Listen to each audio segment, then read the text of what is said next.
Oui, il a réussi à rebooster, si je peux me permettre l'expression, des jeunes et des moins jeunes, des gens qui étaient un peu éloignés de l'Église. Certains se sont remis en route, se sont interrogés. Il avait réussi, par ses discours, par sa personne, par sa bonhomie, sa simplicité, à donner un visage d'église qui était proche des gens, et notamment des plus petits, des plus pauvres.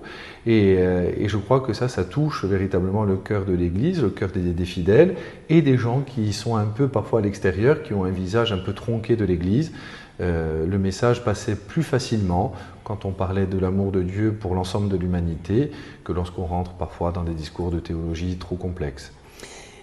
Le pape a toujours développé dans son ministère l'attention pour les plus petits. On se souvient qu'ici à Ajaccio, il avait parlé des grands-parents, des personnes âgées, il avait parlé de ceux qui n'avaient plus de famille, ceux qui vivaient de lourdes épreuves. On sait son infatigable combat contre les pays qui se divisent pour rappeler qu'il faut la paix, qu'il faut travailler à la paix. On sait que son combat pour l'égalité des peuples, pour les migrants et pour toutes ces personnes qui souffrent.